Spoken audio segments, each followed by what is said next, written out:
Du fait des évolutions du monde professionnel, de la réglementation aux attentes des actifs et du monde en règle générale d'ailleurs, nous avons choisi d'explorer ensemble les moyens de repenser le monde du travail. Je m'appelle Corinne Estelle Dimanche, je suis entrepreneur et fondatrice de Plumen Biz. Notre métier, permettre à nos clients d'améliorer la productivité et la fidélisation de leurs collaborateurs. Tous les jours, nous accompagnons des dirigeants, des directeurs et des RH dans leurs enjeux en termes de ressources humaines, de RSE ou encore de communication interne et de marque employeur.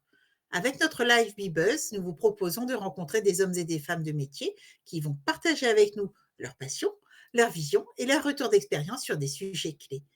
Aujourd'hui, j'ai le plaisir, Lucas. Merci Anne-France d'être avec nous aujourd'hui. Merci à vous de m'avoir invité, Corinne. Merci.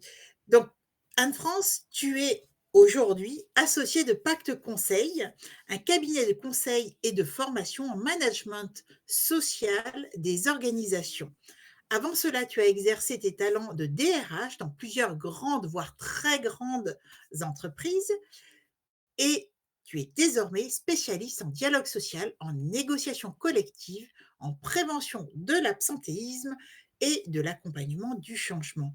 Ça tombe très très bien, vu qu'aujourd'hui, notre sujet, déconstruire le mythe de l'inévitabilité de l'absentéisme. C'est pas facile à dire, hein, inévitabilité Je de te laisse l'absentéisme. dire, je te laisse dire. Je pense que je vais pas l'employer. Alors finalement, Anne-France, de quoi parle-t-on? Quelles sont les principales raisons pour lesquelles les employés s'absentent du travail? Alors, je ne sais pas s'il faut qu'on commence, comme ça. La première raison, c'est la maladie. Donc on va pas répondre à cette question, de complètement de cette façon-là. Hem, Aujourd'hui, on rencontre un problème, majeur, dans les transformations et dans les pensées, dans l'équilibre de la vie privée, de la vie professionnelle, dans, la société, telle qu'elle fonctionne, en ce moment et ces transformations, font que, l'approche du travail, est pas tout à fait la même, hein. Moi, j'ai été élevé dans, un leitmotiv: «Le travail, c'est la santé». Aujourd'hui, on entend beaucoup de gens dire: «Le travail, c'est les risques psychosociaux». Alors bien sûr, la vérité, une fois de plus, elle doit être à peu près au milieu du gué. Ce qui est important, pour nous, dans les entreprises, hein, c'est de distinguer effectivement de quel absentéisme on parle. Parce que Corinne, aujourd'hui, l'absentéisme en France, c'est 100 000 000. C'est à peu près 100 000 000 de dépenses, à peu près, parce qu'on ne s'est pas tous, penchés, vraiment là-dessus. Mais si on prend le salaire des absents et quelques petites, autres choses, on arrive à 100 000 000. 100 000 000, c'est quelque chose, de vraiment, très, très, très, très important. Alors, tout n'est pas absentéisme, hein, et ce dont on parle, hein, et il faut qu'on soit, clair dès le démarrage de cette interview, c'est que pour nous, l'absentéisme, hein, c'est toute absence, hein, qui aurait pu être évitée par une action de prévention de l'entreprise. Donc, quand on parle d'absentéisme, bien sûr qu'il y a la maladie, il y a, la gastro, la grippe, voire la crise d'appendicite, hein. Tout ça, c'est de la maladie, mais ça, c'est de la protection sociale, c'est de la maladie, les médecins s'en occupent. Donc on fait confiance aux médecins et c'est pas de cet absentéisme-là dont je vais vous parler. Bien sûr que dans les entreprises, il y a des accidents du travail, hein. Il y a des maladies professionnelles, hein, et là aussi, c'est de l'absence, hein, qui est, générée par l'entreprise, mais sur lequel très souvent on a des enquêtes accidents, des enquêtes presque accidents et on va, travailler l'arbre des causes et on va essayer de voir comment éviter, de casser, des collaborateurs, par des gestes répétitifs qu'on pourrait faire différemment ou faire, par d'autres moyens. L'absentéisme dont on va parler sur cette interview, eh bien, c'est l'absentéisme, qui est après tout ça. C'est-à-dire que c'est cet absentéisme, qui va être lié à des problèmes de dysfonctionnement, à des problèmes de communication, à des problèmes de contact, intercollaborateurs, de vie dans l'entreprise, d'incompréhension, de perte de sens.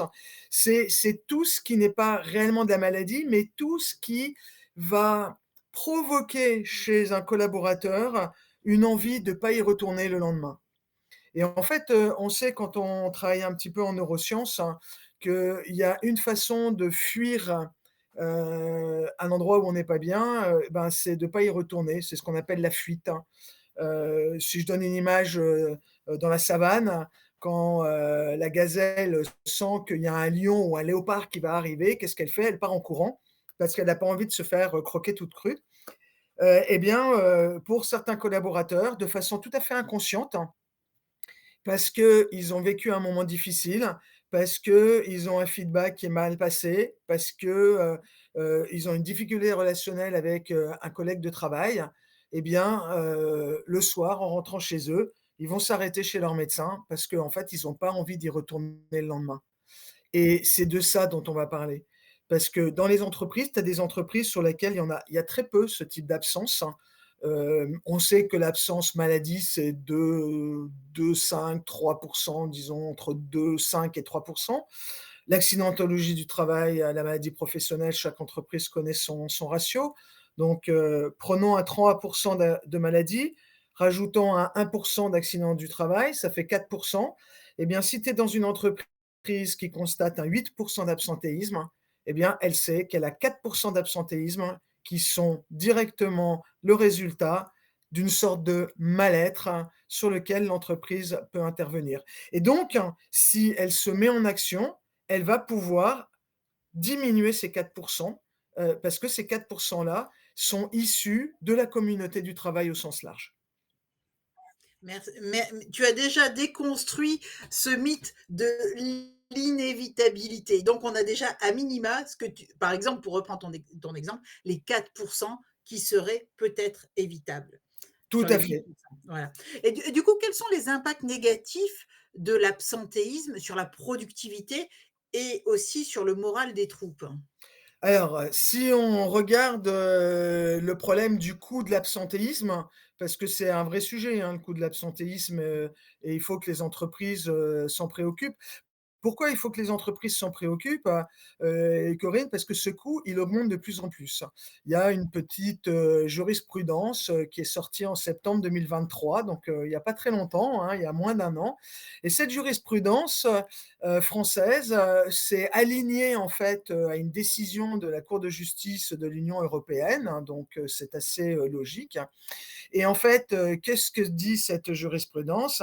Eh bien, elle dit que, à partir du moment où on est en arrêt de travail, il y a pas de raison que cet arrêt de travail ait un impact sur, l'acquisition des droits à congés payés. Alors que, jusqu'à présent, eh bien, quand on était en arrêt maladie, en suspension de contrat de travail, si j'emploie un terme un peu plus juridique, les compteurs, hein, de congés payés arrêtaient de tourner, et donc quand le salarié revenait, eh bien, il revenait là où il en était de ses vacances, et non pas, 1 an d'absence générait 5 semaines de vacances. Alors il y a des exceptions comme la maternité, ce qui est tout à fait logique, hein, et normal, et puis il y a l'exception de l'accident du travail ou de la maladie professionnelle, puisque la cause, hein, de cet arrêt est bien l'entreprise. Donc de facto, en septembre l'année dernière, eh bien le coût de l'arrêt maladie va augmenter de 10, puisque l'indemnisation congé payé, c'est à peu près, 10.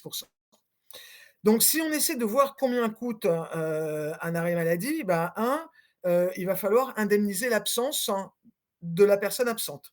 Donc, il y a des coûts qui sont des coûts sécurité sociale, mais c'est pas parce que c'est la sécurité sociale qui paye, que ça coûte rien, ça sort de notre poche, hein, c'est nos cotisations qui payent ça. Il y a des coûts qui sont pris en charge par l'entreprise, hein, et il y a des coûts qui sont pris en charge, hein, par les contrats de prévoyance. Alors quand je dis des coûts qui sont pris en charge par l'entreprise, il y a certaines grandes entreprises, qui, décident de payer les fameux 3 jours de carence. Donc ça veut dire que quand un salarié est absent, la sécurité sociale va commencer à le payer au 4e jour, mais l'entreprise, pour des raisons sociales internes, a décidé qu'elle paierait les 3 premiers jours d'absence. Donc ça, c'est, un coût sur l'indemnisation, de l'absence. L'autre chose qui, peut intervenir, c'est le remplacement de la personne absente, hein. Peut-être que l'entreprise va recruter un intérimaire, peut-être que l'entreprise va prendre un CDD, peut-être que l'entreprise va faire des heures supplémentaires, au reste du corps social pour compenser l'absence. Donc ça a aussi un coût direct pour l'entreprise qui impacte directement la productivité de l'entreprise. Et puis, il y a tous les coûts masqués. Il y a le coût de la réorganisation de l'équipe. Moi, j'arrive un matin, j'ai 2 personnes qui sont malades. Il est clair que je ne vais pas pouvoir, organiser mon équipe de la même façon pour, la charge de travail qui est attendue. Donc je vais réorganiser. Il y a des coûts, qui ne se voient pas. Si je recrute un intérimaire, forcément, il n'a pas la même productivité que mon salarié parti, absent. Donc, il va falloir que je le forme, que je l'intègre, que je lui explique les règles de sécurité. Tout ça, c'est des coûts qui sont générés par ça. Et comme je vais avoir des dysfonctionnements, forcément, eh bien, j'ai des risques, hein, de perte de qualité, parce que quand on dysfonctionne, ben, il y a un risque sur la qualité. Donc j'ai des risques de refaire, des choses, qui ont été, moins bien faites que si personne n'avait été absent et donc j'ai forcément un impact, hein, induit sur la productivité. Si on prend les coûts de l'absent, les coûts de la personne qui remplace et tous les coûts organisationnels induits ou les coûts masqués, peu importe, eh bien tout ça va ralentir ma productivité et va faire baisser cette productivité, qu'elle soit économique ou qu'elle soit qualitative. Les 2 sont, super importants. Donc ça, c'est vraiment, la vision économique. Alors tu vas me dire: «Est-ce qu'il faut qu'on ait qu'une vision économique?» Eh ben, bien sûr que non. Mais dans l'entreprise, de temps en temps, la vision économique permet aussi de convaincre certaines personnes qu'il faut bouger, dans un domaine. Moi, en tant que DRH, ce qui m'importe, c'est: que me dit le salarié absent? Que me dit le salarié absent? Pourquoi il n'est pas là? Et la question d'après, c'est: qu'est-ce que j'aurais pu faire pour qu'il soit là? Qu'est-ce que j'aurais pu faire? On a l'habitude, hein, de demander aux gens s'ils vont bien, mais c'est des réflexes, sociétaux. On n'a pas toujours l'habitude d'écouter. On n'a pas toujours l'habitude de donner la parole à l'autre en lui disant: «Dis-moi ce comment je pourrais t'aider?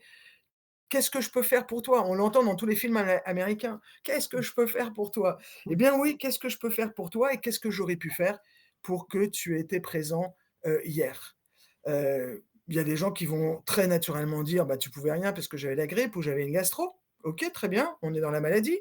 J'espère que ça va mieux, tu as vu ton médecin, tu as pu récupérer. Surtout, prends pas de risques, ni pour toi, ni pour les autres. Si tu dois t'arrêter 3 jours, arrête-toi 3 jours, c'est bien. Et puis, il y a des gens qui vont être, gênés par ta question. Il y a des gens qui vont pas répondre, qui vont on va sentir, ben, ces gens-là, il faut aller les voir et il faut comprendre ce qui va pas. Parce que c'est la racine de leur absence, elle est dans le mal-être, en fait, que quelque chose a généré et ce quelque chose, eh bien, il faut que nous, employeurs, parce que tu sais qu'on est responsable, de la sécurité, physique, mentale, de nos collaborateurs. Donc, un collaborateur qui vient pas travailler parce que, il a l'impression que personne lui parle ou que les gens sont pas gentils avec lui, si on s'en occupe pas très, très rapidement, ça va lui taper sur le système et on peut arriver à des burn-out. Alors ça, c'est l'extrême, hein, Dieu merci, il y en a pas 50 000, mais il y en a trop déjà, il y en a beaucoup trop. Mais voilà, comment vas-tu et qu'est-ce que je peux faire pour que ça aille mieux? Et surtout, qu'est-ce que j'aurais pu faire pour que tu sois là hier? Alors c'est pas une question qu'on pose d'entrée de jeu, hein, on commence par accueillir la personne. «Bonjour, est-ce que ça va mieux? Tu sais, tu nous as manqué hier, voilà ce qui s'est passé. Est-ce qu'on t'a dit que? Ça s'est bien passé, là-dessus, ben, on va faire le travail là». Et puis, ben, dis-moi, qu'est-ce que j'aurais pu faire, pour que tu sois là et est-ce que tu peux compter sur moi et comment je peux t'aider pour, que ta vie dans l'entreprise soit plus agréable? Je pense que c'est ça qu'il faut voir. Mmh. Est-ce que tu peux partager avec nous des stéréotypes, des anecdotes sur des croyances erronées qui contribuent justement à perpétuer ce mythe de l'inévitabilité de Oui, tout à l'absentéisme? fait. Alors il y a des croyances qui sont, assez factuelles, hein, dans les statistiques, générales. Donc je On sait qu'il y a un écart, extrêmement important entre, l'Île-de-France, où l'absentéisme est le plus faible, et la Corse, où l'absentéisme est le plus fort. Alors je vais pas rentrer dans la particularité des uns et des autres parce que, c'est pas mon job et je trouve que ça, c'est pas forcément très correct, hein. Mais en Île-de-France, qu'est-ce qui se passe? En Île-de-France, il y a beaucoup d'entreprises et en fait, c'est plus facile de retrouver du travail. Il y a une employabilité et il y a, des mouvements permanents qui font que, eh bien, il y a des collaborateurs qui vont prendre la fuite différemment en quittant leur entreprise. Parce que c'est facile de trouver du travail ailleurs. Donc au lieu de se mettre en arrêt maladie, eh bien, ils vont quitter l'entreprise. Ça a aussi des coûts, hein, mais c'est pas le sujet d'aujourd'hui. En Corse, c'est plus difficile. En Corse, c'est plus difficile. D'abord, c'est une île, heu le travail ne se démultiplie pas, sauf, en période, de vacances scolaires, où là, effectivement, ils sont débordés dans tous les sens. Mais je pense que c'est plus difficile de trouver du travail en Corse et donc en Corse, on va avoir tendance à rester dans son entreprise parce qu'on s'y sent en sécurité et du coup, il y aura peut-être moins de turnover et s'il y a moins de turnover, la seule façon de fuir, eh bien, c'est de passer par son médecin. Donc déjà, ça, c'est une réalité statistique, mais ça ne veut pas dire qu'en Corse, il n'y a pas des entreprises à très faible absentéisme et qu'en Île-de-France, il n'y a pas des entreprises à fort absentéisme. Autre chose, les femmes sont plus absentes que les hommes. Statistiquement, c'est vrai. Alors, après, il faut creuser. Heu, les cadres sont moins absents que les non-cadres et il y a peut-être statistiquement plus de cadres hommes que de cadres femmes. Donc tu vois que tout se recoupe dans tous les sens. Alors, pourquoi les cadres sont moins absents que les non-cadres? En sachant qu'en ce moment, c'est en train de monter justement. L'absentéisme des cadres est en train de progresser, un peu plus rapidement. Donc, c'est en train d'un petit peu de changer. Alors, il peut y avoir plein d'explications. Il peut y avoir une explication de sens dans son travail. Comme il peut y avoir une explication de moyens de moyens de garde d'enfants, par exemple, que des non-cadres ne pourraient pas avoir et donc bon, ça, c'est encore, un autre sujet. On dit aussi que les personnes expérimentées, sont plus absentes, hein, que les jeunes. Alors statistiquement, on peut le comprendre aussi, la maladie, la vieillesse du corps fait qu'on a des maladies qu'on n'a pas quand on est jeune, bon voilà. Donc tout ça à la fois c'est vrai, mais il faut se méfier de tout ça et j'ai une anecdote, qui est assez amusante. C'est une entreprise qui m'appelle, c'est une usine, en Île-de-France, hein, qui m'appelle pour travailler sur l'absentéisme parce que l'absentéisme des femmes, heu, grande ancienneté et plus âgées dans l'entreprise est important. Et en fait, après avoir, fait, toutes les analyses, je dirais, statistiques, qu'on a pu faire, en se basant sur des éléments issus de la paye, hein, donc on ne les trafique pas. On s'est aperçu que le nombre de jours d'absence par femme forte ancienneté et plus âgée dans l'entreprise, expérimentée, était inférieur au nombre de jours d'absence des 25-35 ans. Et en fait, je suis retourné voir le DRH en lui disant: «Ton problème, c'est pas les femmes expérimentées, ton problème, c'est les jeunes. Mais toi, tu as vu le nombre de jours d'absence de toute la population et comme les femmes expérimentées sont beaucoup plus nombreuses que les jeunes, ben, tu as dit: «Il y a X, centaines de jours à cet endroit-là, donc le problème est là». En fait, pas du tout. Le problème, il est pas là, le problème, il est que tes 25-30 ans ou 35 ans, ils se sentent pas bien dans ton entreprise et c'est là qu'il va falloir qu'on aille creuser. Et avec les partenaires sociaux, puisque notre conviction, c'est de mettre les partenaires sociaux, c'est-à-dire l'entreprise et les organisations syndicales, les représentants du personnel du CSE et des CSSCT, c'est de tous travailler ensemble. Eh bien, avec les partenaires sociaux, on a pu faire un travail où on a accompagné, ces jeunes et on est allé voir ce qui se passait pour eux parce que, c'est chez eux qu'il y avait le véritable problème. Donc ça, c'est un petit exemple. On nous appelle pour nous occuper, des seniors, en gros, pour schématiser et en fait, on s'occupe des juniors parce que les seniors vont très bien, merci, mais c'était pas le sujet. Ah excellent. Autre exemple, c'est une autre même chose, une usine. Je m'aperçois en faisant les premiers éléments statistiques que, la maladie n'est pas positionnée au moment des pandémies. En fait, c'est une usine où les gens sont pas malades, en octobre-novembre quand il y a la grippe et les gastros, sont pas malades, en janvier-février, pour les mêmes motifs, non. Les gens sont malades, pendant les périodes de vacances scolaires. Donc, je pose la question au DRH en lui disant: «Est-ce que par hasard ton usine, il y a quelques années, était pas fermée au mois d'août?» Vous savez que tu sais très bien qu'il y avait des usines jadis dans le temps qu'on fermait pendant un mois, parce que c'était plus facile de fermer que d'entretenir une usine au ralenti. Aujourd'hui, nos usines fonctionnent plutôt, en permanence. Eh bien, effectivement et dans cette usine où, les ouvriers, sont restés extrêmement stables, il y a pas de turnover et cetera. Eh bien, les ouvriers qui avaient, l'habitude, d'être en vacances au mois d'août, quand on leur donnait le mois de juillet, ben, ils étaient malades au mois d'août. Ils avaient conservé leur rythme familial, antérieur.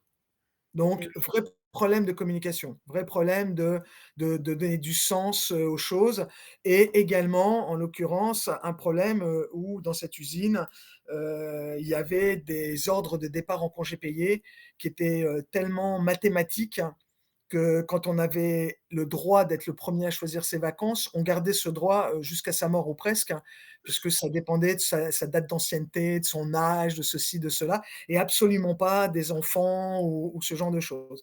Donc il a fallu mettre en place, en fait, une certaine équité pour que tout le monde, puisse, au moins tous les 2 ans prendre, le mois d'août, hein, si on en avait envie, enfin qu'on arrive à trouver un petit peu de liant, dans les Mmh. entreprises. Et du coup, ce que nous on fait quand on a déterminé, les éléments chiffrés et qu'on a interviewé un certain nombre de collaborateurs, pour avoir un petit peu leur point de vue, c'est qu'on va faire travailler, des managers, et des représentants du personnel. Donc on les fait travailler sur des groupes, distincts et on va, utiliser une méthode, hein, qui est, la méthode, des leviers. Et on va, essayer de voir, quels sont les leviers sur lesquels on peut travailler. Et dans les leviers, bah, tu as un premier levier qui est un levier, je dirais réglementaire. C'est est-ce que les règles de l'entreprise, hein, génèrent de l'absentéisme ou pas? Je ne sais pas si tu as entendu parler, du, débat en ce moment sur la sécurité sociale et sur le fait que, les salariés pourraient, heu, s'auto-générer des arrêts de travail tellement, Absolument. les médecins, sont surchargés et le gouvernement envisage ou l'équipe qui travaille sur ce projet envisage que si on peut auto-générer nos arrêts de travail, la carence d'aujourd'hui, 1, 2, 3 jours, hein, les 3 jours de carence, ne pourraient plus être prise en charge par les entreprises pour réguler ces absences. Ouais. Donc on peut se poser la question, est-ce que dans les entreprises où la carence est prise en charge, l'absentéisme n'est pas plus facile puisqu'il coûte rien? Rien du tout. Il est complètement pris en charge. Est-ce que, ça m'est arrivé dans une entreprise qui avait mis en place, des primes de présence. Ça veut dire quoi? Ça veut dire que si j'ai pas été malade sur un mois donné, je touche une prime. Mmh. Donc c'est intéressant quand même dans l'évolution de la société. Mmh.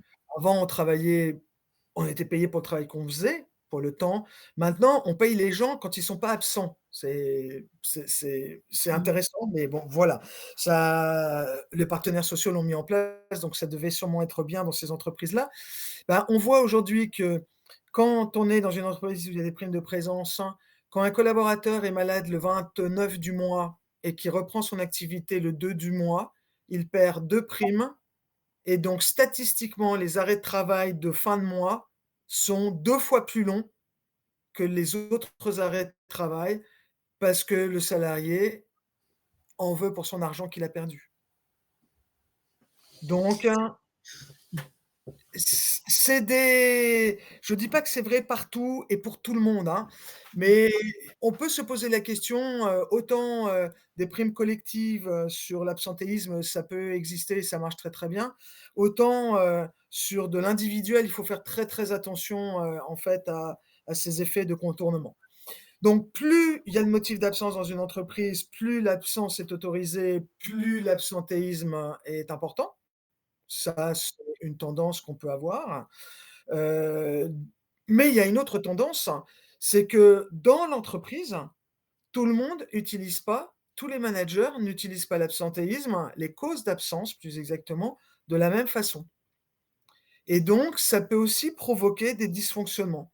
Pourquoi tel manager, de temps en temps, il ferme les yeux quand quelqu'un a été absent une journée, alors que moi, on m'a demandé de me poser un jour de récup et que moi, dans une troisième équipe, on m'a demandé un arrêt de travail.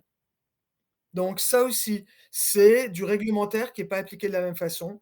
Donc ça, c'est le premier levier, c'est un levier qui est c'est à la fois le levier c'est un levier technique, donc plus facile, à réaliser. Là, en fait, tu évoques finalement les politiques, Alors je les n'évoque pas que les stratégies, les politiques, hein. politiques. Mais Les politiques oui. tu arrives là-dessus? Alors, je n'évoque pas que les politiques, je vais les mettre en troisième levier. D'accord. Là, j'évoque, les règles qui existent et leur, intelligence de situation entre le jour où elles ont été mises en place pour répondre à un problème et le jour d'aujourd'hui. Je vais te donner un dernier exemple. Une femme enceinte, à partir du moment où elle a déclaré, son état, de grossesse, elle bénéficie d'une demi heure par jour, de décalage, pour sa prise de travail ou le fait de quitter son travail et ça, c'était dû à une époque où les usines, tu avais 2 000 personnes qui rentraient dans l'usine par des petites portes. Tu risquais d'avoir des bousculades et donc pour protéger la femme enceinte, elle était autorisée à passer après le flot et à quitter l'usine avant le flot. Aujourd'hui, c'est un non-sens, hein. Mmh. Cette situation n'existe plus du tout de la même façon. Tu vois ce que je veux dire, hein? Et Ouais. pour autant, il y a des entreprises qui ont gardé ça parce qu'on a oublié pourquoi ça a été mis en place et parce qu'on a voulu le garder et puis c'est une façon de respecter, de donner quelque chose à une femme enceinte, donc je trouve ça plutôt bien, au final. Mais la réalité du démarrage n'est plus là. Mmh. Donc, de temps en temps, il faut faire évoluer son réglementaire pour qu'il s'applique à la réalité du moment. Et dans le réglementaire, et c'est pour ça que je le mets en avant, la deuxième chose qui est très importante, c'est la manière dont ce réglementaire est appliqué par les managers. Et ça, c'est des décisions qui peuvent se prendre extrêmement vite. Dès qu'on s'aperçoit qu'un réglementaire n'est pas appliqué de la même façon par les managers et que ça pose des problèmes d'une équipe à l'autre, eh bien, on peut l'arrêter très, très vite. Ça s'appelle de l'alignement managérial et ça s'appelle appliquer les règles et quand il y a une règle dans l'entreprise, elle s'applique à tout le monde. C'est le principe même, ça s'appelle l'égalité, je crois. C'est sur les frontons, de nos mairies. La loi s'applique à tous et puis la justice, va sanctionner en fonction des hommes et des femmes qui sont en face d'elle. OK? Donc la règle de l'entreprise doit s'appliquer à tout le monde et si quelqu'un ne peut pas se voir appliquer cette règle pour une raison particulière, eh bien, on fera une exception parce que c'est bien pour lui et qu'on manage en équité. Ça pose, aucune difficulté. Ça, c'est le premier levier. Le 2e levier, ça va être, l'organisation du travail. L'organisation du temps de travail, l'organisation, la répartition des charges, est-ce qu'on a besoin de monde? Est-ce qu'on a besoin de nouvelles compétences? Est-ce qu'on a besoin de formation? Est-ce qu'on a mais il faut se poser la question, est-ce que les bonnes personnes sont au bon endroit au bon moment? Et c'est vraiment un art dans nos entreprises, que de le faire. Mais cette organisation du travail avec la simplification qu'on a aujourd'hui dans les entreprises qui ont pu introduire du télétravail, et qui continuent justement à négocier des améliorations ou des aménagements de leurs accords, télétravail justement pour, coller à la pratique de l'entreprise, dans le sens de son organisation du travail. Puis la troisième, c'est, le management et les politiques, RH. et c'est là les politiques. Mais là, on commence à approcher le sens. Est-ce que, il y a un lien direct entre, les objectifs de l'entreprise, hein, et les stratégies RH? Est-ce que le management a, une manière de manager, collective, harmonisée, heu, dans le bien-être des collaborateurs? Ou est-ce que, on a, à certains endroits encore des politiques, d'entreprise, extrêmes, hein, et hors jeu, comme on a pu en connaître jadis dans le temps, sans citer une grande entreprise française où le nombre de suicides avait explosé, il y a quelques années, où cette entreprise a été condamnée puisque la justice a estimé qu'il y avait eu un mode managérial spécialement, mis en place, pour atteindre certains objectifs, qui avait forcément comme conséquence le mal-être des collaborateurs qui subissaient ce mode managérial. Donc c'est intéressant que les managers, bah, quand ils intègrent une entreprise, on leur explique quelles sont les valeurs, quels sont les rituels, quels sont les modes managériaux, de manière à ce qu'ils soient bien dans cette harmonisation. Je ne dis pas qu'ils vont être tous pareils, non, on n'est pas des robots, mais au moins, qu'ils appliquent, les mêmes choses. Quatrième levier, c'est le corps social. Quatrième levier, c'est la relation avec mes collègues. C'est ma relation avec, mes collègues, le dialogue social, le climat social, on en a parlé il y a pas très longtemps, aussi, et ça c'est important parce qu'on sait très bien que, ça commence à la maternelle, hein, déjà. On sait très bien qu'à la maternelle, bah, il y a des enfants qui sont hors jeu par leur comportement vis-à-vis d'autres enfants. Et ben ça perdure, même quand on a 50 ans ou 60 ans. Il paraît que même dans certaines maisons de retraite, ça existe aussi. Donc, dans une tranche de vie entre 20 et 65 ans, eh bien, il y a des collègues que j'aime bien, il y a des collègues que j'apprécie pas, il y a des collègues qui m'ont, blacklisté, il y a des collègues qui m'évitent. Eh bien, tout ça, il faut le détecter, et heureusement qu'on a des représentants du personnel, vers qui on peut se tourner. Heureusement qu'on a des managers vers qui on peut se tourner. Et enfin, la cinquième valeur qui est la plus compliquée, tu comprendras bien qu'au fur et à mesure que j'avance dans ces leviers, plus j'avance, plus c'est difficile, hein, à mettre en œuvre. Mais la cinquième, c'est les valeurs de l'entreprise. Les valeurs de l'entreprise, et surtout, est-ce que les valeurs de l'entreprise et les actes de l'entreprise sont alignés? Et on s'aperçoit de plus en plus, hein, dans certaines entreprises qui, parce que les valeurs étaient à la mode, ont mis en place des valeurs, mais quand les valeurs et le management sont désalignés, eh bien, les gens, ils comprennent plus rien, quoi. Mmh.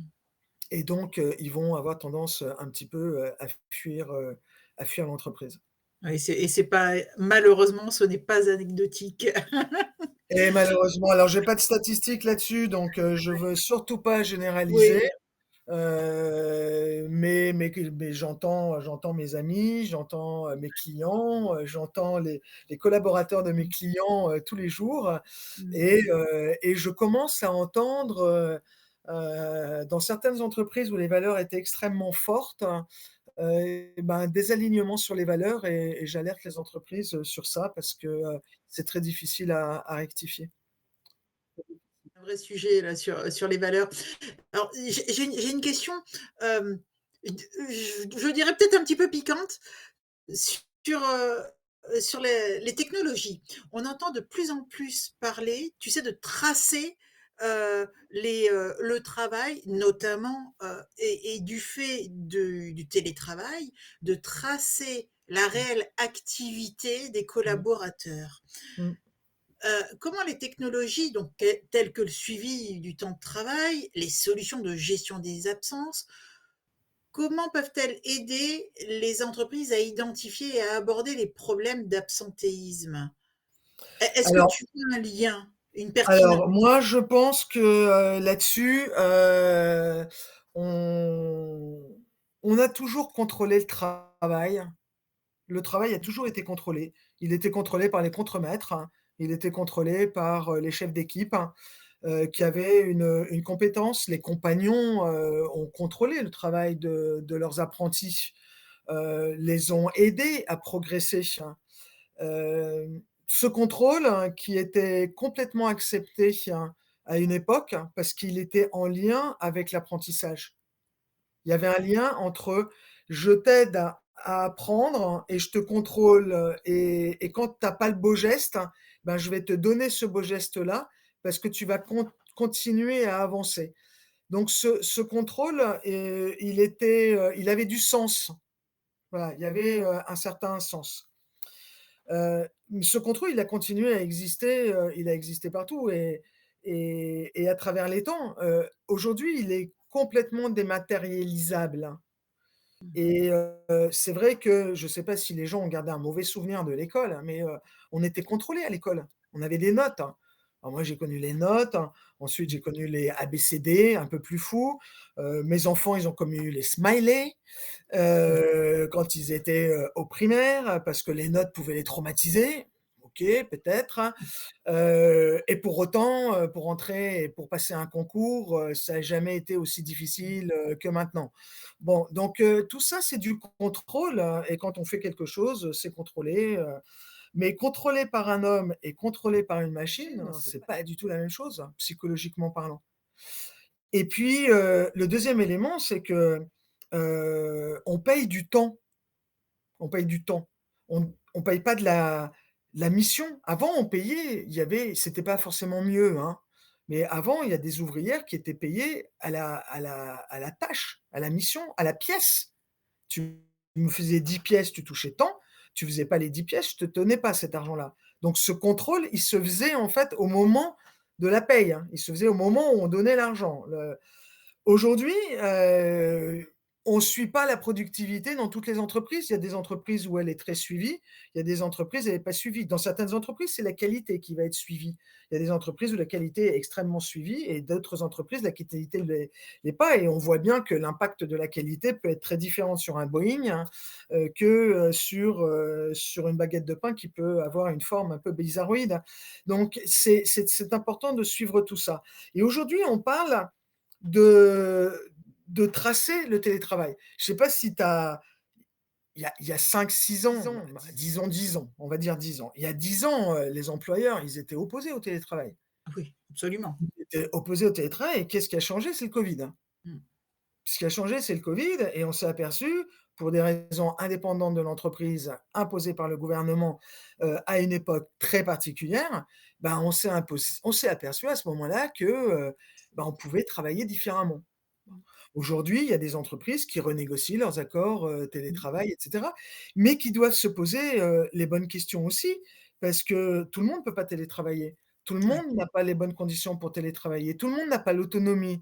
Il y a des gens qui ont besoin d'avoir un contact avec leur chef. Il y a des gens qui ont besoin qu'on leur dise: «Tu fais ça, ça, ça et ça». Il y en a d'autres qui ont pas besoin qu'on leur dise ça. Mmh. Donc tout ça, ça va un lien avec le contrôle. Le télétravail, par définition, il est contrôlable. Je sais à quelle heure tu te connectes. Et la traçabilité de ton ordinateur, je sais pertinemment si tu as travaillé ou pas travaillé. Est-ce que les entreprises se mettent à contrôler les gens en télétravail? Je suis pas sûr qu'ils le fassent réellement. Si les tâches sont faites, si les missions pour lesquelles on est payé est réalisée, ben, pourquoi une entreprise irait contrôler? Si moi, quelqu'un dans mon équipe fait son taf super bien, il respecte les délais, vraiment il fait super bien son job, je vais pas perdre mon temps à aller Mmh. vérifier combien d'heures par jour il s'est connecté.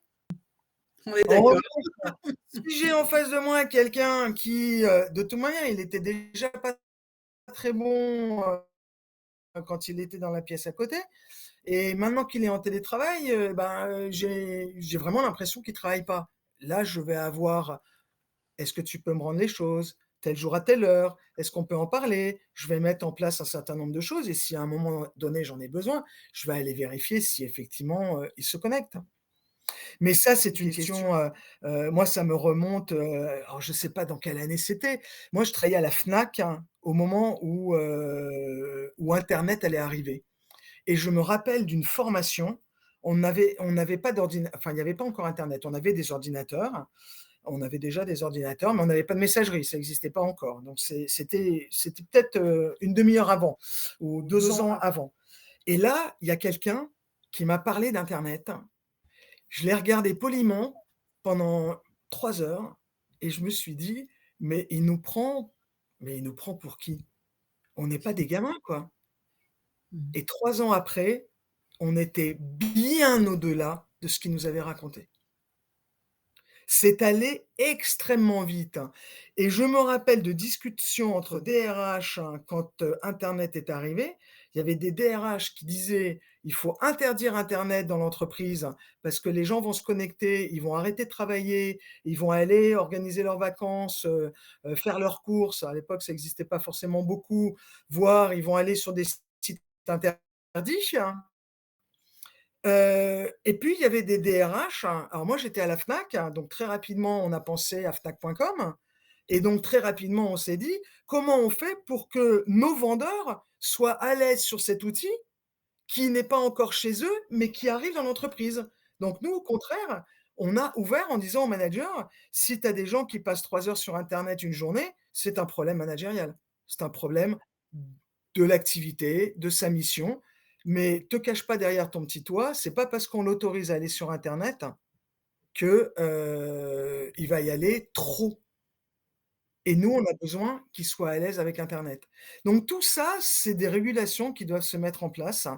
Maintenant, il y a une chose qui est sûre, sur internet en tout cas, à l'époque, on avait mis en place des formations qui duraient plus ou moins longtemps en fonction de la capacité d'adaptation des gens sur le sujet. Et notamment les seniors qui avaient peur de cette nouvelle technologie, on a mis en place des formations qui étaient beaucoup plus rassurantes pour eux, pour pouvoir les accompagner, que les geeks, qu'on avait déjà, et qui étaient bien loin des geeks d'aujourd'hui. Eux étaient vraiment à l'aise. Mmh. Donc je pense que ça aussi, c'est notre responsabilité, d'entreprise. On a des outils qui changent. Ces outils peuvent faire peur. Ces outils, on les a mal contrôlés dans l'entreprise et les collaborateurs les ont mal contrôlés à titre perso, ce qui Mmh. fait qu'on a été obligé de négocier des accords de droit à la déconnexion. Oui. C'était pas si longtemps que ça, Mmh. parce qu'on était passé de l'autre côté du cheval et Mmh. que quand on a parlé de temps, vie privée, vie professionnelle, ben, on s'est aperçu qu'il y a des gens qui déconnectaient plus. Mmh. Et qu'il y a des gens qui devenaient dépendants et donc qui devenaient malades, Mmh. qui devenaient malheureux et dont on était peut-être un petit peu responsable. Mmh. Mmh. Tout ça, c'est une question d'équilibre. Ouais. Quelles sont les meilleures pratiques pour surveiller et surtout évaluer l'impact des efforts faits par l'entreprise pour maîtriser, justement cet absentéisme? Est-ce qu'il y a des programmes de sensibilisation ou d'éducation qui peuvent être, mis en place? Heu, Est-ce qu'il y a des quelles sont les bonnes recettes que tu partagerais? Et puis surtout comment mesurer ces progrès, en fait? Alors, nous, notre conviction, c'est qu'il y a pas de baguette magique, hein, même si on retrouve dans un certain nombre d'entreprises, un certain nombre, de choses communes. Beaucoup d'entreprises partent du haut pour imposer des process, hein, pour essayer de soigner l'absentéisme. Nous, on part du bas et on va soigner que ceux qui sont malades. Donc si dans une entreprise, il y a pas de problème sur 95 des effectifs, ben, on va pas s'occuper de ces 95 des effectifs qui vont bien et on va aller voir ce qui se passe sur les 5 qui vont pas bien et là, on va mettre en place des choses. Ce qui va éviter des engorgements de process, qu'on démultiplie, dans tous les sens. Je te prends, un exemple, il y a quelque chose qui fonctionne bien, ce sont ce qu'on appelle les entretiens de il y a des gens qui appellent ça les entretiens de retour. Moi, j'aime bien de réaccueil, hein, les entretiens de réaccueil. Hem, Quelqu'un qui a été absent une journée, personne ne s'en est rendu compte, hein. Ben, il se dit, que je sois là, que je sois pas là, personne s'est rendu compte que j'étais absent. Personne n'a vu que j'ai manqué à personne, en fait. Donc si j'ai manqué à personne, c'est pas très grave si je suis absent et si demain il fait beau, je préférerais aller au tennis. Je caricature, hein, je pousse un petit peu le trait. Mais l'entretien de réaccueil, c'est important de dire à quelqu'un: «J'ai remarqué que tu étais pas là hier». C'est quand même super important. J'ai remarqué ou je vois que ça a pas l'air d'aller. Comment ça va? Tu es sûr? Ça, c'est du réaccueil, ça dure 30 secondes, ça prend pas beaucoup de temps. Puis il peut y avoir de l'entretien de réaccueil plus important. J'ai remarqué que c'est ta troisième absence ce mois-ci et je m'inquiète pour toi. et je m'inquiète pour toi parce qu'on connaît les statistiques. Il y a, j'ai pas le chiffre exact en tête, mais je crois qu'il y a entre 35 et 40 des collaborateurs qui sont absents au moins une fois par an. Ce qui veut dire qu'il y a 60 des gens qui sont pas absents, OK? Donc quelqu'un qui est absent plusieurs fois de façon rapprochée, c'est pas normal. Enfin, c'est pas normal. Il sort de la norme statistique, hein. Donc qu'est-ce qu'il a? Est-ce que c'est un simple petit problème? Est-ce que, il a rencontré un accident de la vie et est-ce qu'il a besoin de temps? Qu'est-ce qu'il a? Qu'est-ce que je peux faire pour toi? De façon temporaire. Moi, j'ai une histoire, une dame extraordinaire, assistante de direction, 55-60 ans à l'époque, jamais malade et brutalement, elle se met à être malade, une demi-journée, une journée et ça se produit jusqu'à 2 demi-journées ou 2 jours par semaine. Donc elle passe de 0 absence à ces petits arrêts.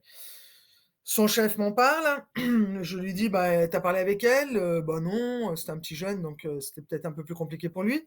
Donc moi je vois cette dame et je lui dis: «Écoutez voilà, on s'est rendu compte que» et c'est pas un entretien de recadrage, c'est pas un entretien où je vais vous engueuler, c'est un entretien parce qu'on est inquiet pour vous et on est inquiet pour vous parce qu'on n'était pas habitué à ça, même si on avait été habitué, on serait inquiet peut-être encore un peu plus, mais est-ce que je peux faire quelque chose pour vous? Et là, elle était gênée cette dame. Elle me dit: «Écoutez, je sais pas si je peux vous en parler». Bon bref, on va un peu plus vite et la fin de l'histoire, c'est quoi? La fin de l'histoire, c'est que cette dame, elle était, dialysée 2 fois par semaine et qu'elle a pas osé en parler. Et que quand elle pouvait poser sa dialyse, le soir à 18 heures, quand elle partait à 17 heures, c'était pas grave, ça se voyait pas. Mais qu'il y avait un embouteillage de dialyse dans son hôpital et que donc elle choisissait pas forcément, ses heures de dialyse. Et du coup, bah, elle était obligée de s'absenter. Alors de temps en temps, c'était un arrêt maladie, de temps en temps, elle posait une récup, de temps en temps, voilà, elle se débrouillait comme elle voulait. Et donc j'ai dit à cette dame: «Écoutez, qu'est-ce qu'on peut faire? Vous avez vos plannings de dialyse, à quel horizon?» Et donc on s'est calé à ses plannings de dialyse et son chef, a, été d'accord pour qu'on aménage ses horaires de travail et que 2 fois par semaine, elle ait une autorisation d'absence entre guillemets de 4 heures, mais à Mmh. la fin de la semaine, ces 35 heures, elle les avait plus ou moins fait Bien sûr. et à partir de ce jour-là, elle a plus jamais été malade. Bah oui. Mmh. Oui Donc elle et elle a était heureuse de venir au travail. Et elle était contente de venir au travail parce qu'elle était comme tout le monde. Tu sais que dans les entreprises, il y a énormément de collaborateurs qui ne disent pas qu'ils sont travailleurs Oui, handicapés, absolument, parce absolument. qu'ils ont peur du regard de l'autre, hein, mais c'est terrible, hein, c'est terrible, hein. Oui, c'est L'in terrible. C'est vraiment L'absentéisme, terrible. ça peut être ça aussi. Ouais, ouais. Alors pour finir, Anne-France, hem, heu, a raconte-nous un petit peu ce que tu as vécu, sur le terrain. Quels sont les obstacles les plus courants auxquels tu as été confronté, auxquels tu es confronté dans les entreprises pour, heu, pour les entreprises, en fait, qui cherchent à réduire l'absentéisme et qui bug, qui arrivent pas à réduire, en fait, l'absentéisme de leurs employés. Est-ce que tu as des cas comme ça où les employeurs cherchent à améliorer leur système, de gestion RH et en fait, ça avance pas? Alors, quand tu poses la question comme ça, la réponse est oui, malheureusement, j'en connais beaucoup. Mais ça, c'est très facile à contrecarrer parce que l'absentéisme, c'est pas l'affaire de la RH. L'absentéisme, c'est l'affaire du manager. Voilà, donc la RH, bien évidemment, c'est elle qui paye, c'est elle qui fait les visites médicales, c'est elle qui organise un certain nombre de choses. Mais si je reviens à ma définition, qui est la définition de l'ANACT, hein, donc qui est vraiment une définition officielle, l'absentéisme, c'est toute absence qui aurait pu être évitée par une action de prévention suffisamment précoce de l'entreprise. Donc ça peut être RH sur des dysfonctionnements, d'accord, mais ça peut être, simplement une incompréhension des managers qui n'écoutent pas suffisamment leurs équipes, des managers, qui sont tellement débordés par d'autres choses qu'ils ont même pas le temps de discuter avec, leurs équipes. Donc dans une entreprise qui est consciente, hein, que c'est un sujet collectif, hein, qui arrive à ce que ce ne soit plus un sujet tabou. Alors le tabou, tu l'as chez les partenaires sociaux, hein. Tu l'as chez les médecins du travail, les tabous. Moi, je passe énormément de temps au démarrage de mes missions à dire aux médecins du travail, qu'on fait pas le même métier. Lui, il soigne les gens. Moi, je suis pas là pour soigner les gens, je suis là pour soigner l'entreprise pour qu'elle, ne provoque pas d'arrêt de travail, hein. C'est pas du tout la même chose, hein. Donc on fait un métier différemment. Les partenaires sociaux, je suis obligé de leur dire: «Vous voulez le bien-être des collaborateurs?» «Bah oui, Anne-France, on veut le bien-être des collaborateurs». «Bah, vous savez que l'entreprise aussi?» «Ah ouais, tu es vraiment sûr?» «Bah, on va essayer de tous en parler». Donc vous allez rentrer dans la démarche. Vous aurez les mêmes informations que votre comité de direction. Et il y aura un groupe de travail où vous pourrez faire vos propositions. Et ce qui est très amusant, c'est que les propositions managériales et les propositions des membres du CSE ou de la CSSCT, ce sont très souvent les mêmes. Alors les syndicalistes, ils vont te rajouter un peu d'augmentation de salaire, ce genre de choses, parce que c'est leur job aussi. Il n'y a pas de difficulté par rapport à ça.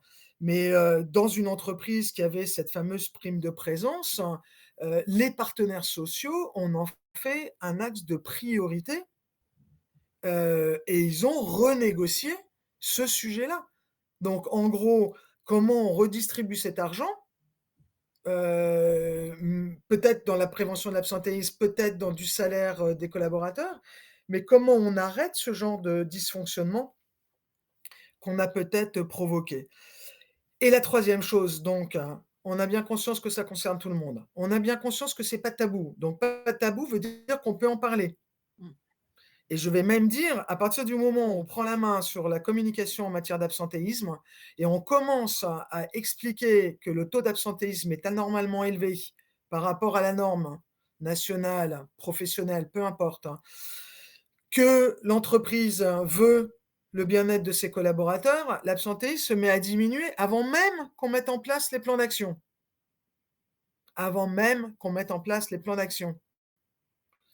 Et la troisième chose, c'est qu'il faut outiller les managers et il faut leur apprendre à gérer. C'est-à-dire qu'on ne peut pas demander à un manager de téléphoner à un collaborateur qui est absent depuis 6 mois pour non pas lui demander s'il va revenir travailler, non pas lui demander si son cancer va mieux, puisqu'on n'est pas censé savoir qu'il a un cancer, mais simplement lui dire: «Je viens prendre de tes nouvelles. Est-ce qu'on peut faire quelque chose pour toi? Est-ce que tout est bon? Parlons-en et puis, bah, le jour où tu seras en état, n'hésite pas à revenir vers moi et on préparera ton intégration». Parce que plus on est absent longtemps, moins on revient. Plus on est décalé. Les outils ont changé, mes collègues ont changé, mon manager a changé, mon L'angoisse de entreprise mmh. moi j'ai changé. Avant, j'allais bosser parce que, mon équipe, elle était super sympa, je connaissais mon manager. Aujourd'hui, je connais pas mon manager. C'est un petit jeune en plus, donc j'ai quelques a priori peut-être, à tort, hein, mais voi c'est tout ça qui se joue. Mmh. Donc comment on fait pour, rassurer un collaborateur et lui dire: «Mais, tu vas pas revenir comme ça et le jour où tu reviens, je vais pas te demander d'être productif comme il y a 2 ans. Non, je vais te réintégrer, on va te réapprendre ton métier. On va te réenvoyer en formation. Tu vas être à mes côtés pendant 15 jours, 3 semaines ou avec quelqu'un d'autre». Et puis déjà, on va avoir un entretien parce qu'en 2 ans, il s'en est passé des choses, hein. Quand, j'ai des salariés qui reviennent, et qu'on interviewe, parce que quand j'ai quelqu'un qui est revenu après 2 ans d'absence, c'est intéressant de savoir comment ça s'est passé. Alors j'en ai un qui m'a dit un jour: «Entre le moment où j'ai dit à mon chef que je pouvais revenir travailler et le moment où il a pu me réintégrer, il s'est passé 6 mois». 6 mois pendant lesquels j'ai pas pu voir le médecin du travail. La RH m'a dit: «Il vaut mieux que tu restes à la maison parce qu'en ce moment c'est compliqué». 6 mois qui auraient pu être évités. OK. Et puis j'en ai vu qui m'ont dit: «Ben, moi, j'ai toujours gardé un contact avec l'entreprise, que ce soit la RH, que ce soit mon manager, que ce soit des collègues de travail. On m'a annoncé quand les choses bougeaient. Du reste, il y a 3 ans, il y a le patron historique qui a quitté la boîte, eh bien, on m'a appelé et on m'a même invité à son pot de départ. Donc les gens savent que j'existe encore. Eh bien, le jour où je peux travailler, effectivement, je vais prendre le temps de me réadapter et je sais que je serai accueilli. Bah, c'est ça le travail sur l'absentéisme et un manager, on ne peut pas lui demander de faire des entretiens de réaccueil si on l'a pas formé.